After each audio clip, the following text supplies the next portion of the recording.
Assalamualaikum warahmatullahi taala wabarakatuh. Selamat siang para mahasiswa. Saya doakan semoga kita tetap dalam kondisi sehat dan semangat. Pada perkuliahan kali ini kita akan membahas tentang objek ilmu pengetahuan dan kaitannya dengan studi Islam. Coba ketika kita mendengar tema yang akan kita bahas, kira-kira pertanyaan apa yang akan muncul di dalam pikiran kita? Pertanyaan yang akan muncul di dalam benak kita adalah apa saja objek pengetahuan dan kaitannya dengan studi Islam. Kalau kita tambah, pertanyaan-pertanyaan berikutnya adalah apakah Islam dapat dijadikan sebagai objek ilmu pengetahuan? Apa saja objek-objek kajian studi Islam jika dipandang dari sudut pandang teori yang akan kita bahas ini.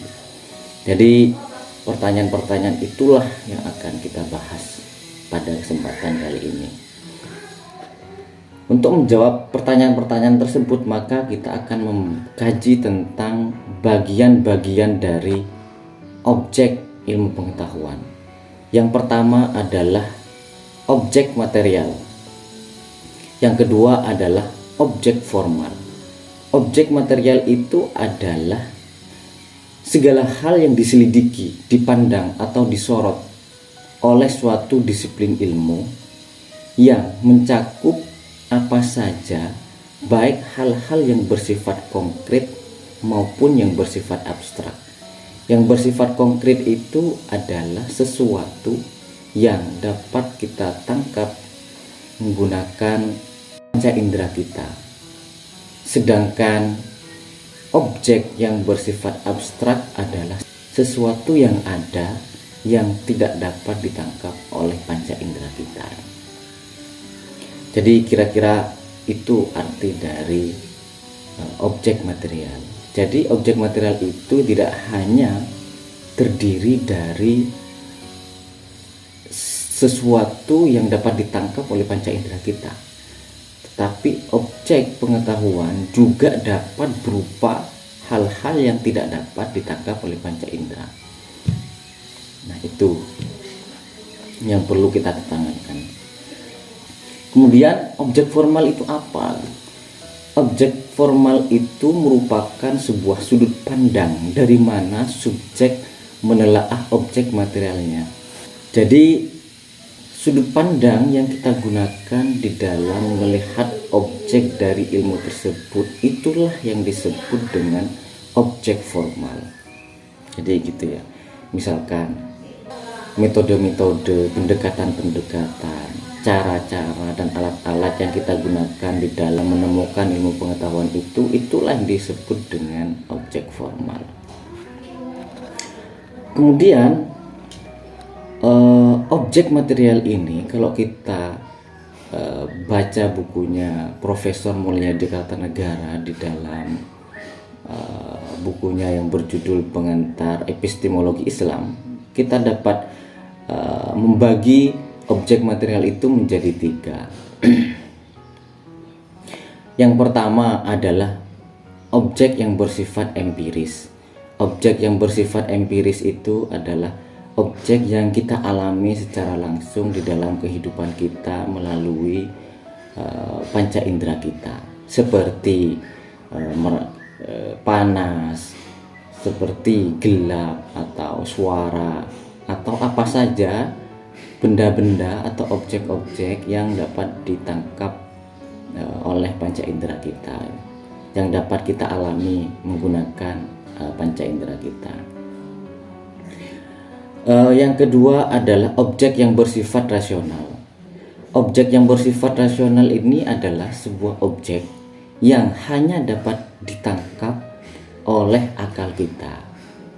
Contohnya seperti lingkaran, kemudian 2 ditambah 2 sama dengan 4, itu adalah objek-objek yang bersifat rasional. Kemudian yang ketiga adalah objek yang bersifat batin. Ialah objek yang dapat ditangkap dan dirasakan oleh indera batin kita, seperti keberimanan kita kepada Allah, kemudian pengalaman-pengalaman spiritual seseorang. Jadi itulah objek-objek yang bersifat batin, yaitu suatu objek yang hanya dapat ditangkap oleh pengalaman-pengalaman batin seseorang. Nah, kalau kita perhatikan apa yang telah kita kaji di atas, kira-kira bagaimana kaitannya dengan studi Islam? Kita tahu bahwa tadi di dalam pembagian objek dari ilmu pengetahuan terdapat dua, diantaranya objek material dan objek formal. Kira-kira objek material dari studi Islam itu apa? Objek material dalam studi Islam itu yang pertama, kalau kita lihat dari aspek empirisme, maka objek material yang bersifat empiris di dalam studi Islam itu adalah segala praktek-praktek yang dapat kita lihat, kita amati, kita rasakan di tengah-tengah masyarakat terkait dengan perilaku-perilaku umat Islam yang berkaitan dengan ajaran-ajaran Islam, seperti gerakan-gerakan sholat, seperti hubungan-hubungan antar individu dengan individu lainnya bagi umat Islam. Kemudian kegiatan-kegiatan keseharian umat-umat Islam yang berkaitan dengan ajaran-ajaran Islam, itu adalah objek-objek studi Islam yang bersifat empiris.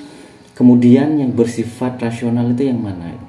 Objek material yang bersifat rasional di dalam studi Islam itu yang mana? Objek-objek yang bersifat rasional dalam studi Islam itu adalah wilayah-wilayah teori keilmuan yang dirancang dan disusun oleh para ilmuwan. Jadi teori-teori yang bersifat abstrak itu, pernyataan-pernyataan yang bersifat teoritis itu adalah objek yang bersifat rasional di dalam studi Islam. Kemudian objek-objek yang bersifat batin, yang mana? Yaitu pengalaman batin umat Islam, seperti pengalaman ia merasakan kehadiran Tuhan. Jadi itu adalah salah satu objek-objek batin di dalam studi Islam. Kemudian objek formalnya yang mana? Objek formal dalam studi Islam itu merupakan pendekatan-pendekatan yang digunakan di dalam kita mengkaji studi Islam itu sendiri. Nanti kita akan membahas tentang pendekatan filosofis, pendekatan empiris. Segala macam pendekatan itu adalah objek-objek formal di dalam studi Islam. Jadi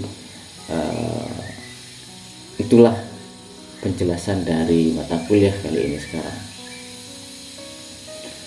Baik, saya rasa perkuliahan kali ini kita akhiri sampai di sini. Kita lanjutkan dengan tugas-tugas tambahan. Terima kasih banyak telah menyimak video saya. Saya ucapkan banyak terima kasih. Assalamualaikum warahmatullahi wabarakatuh.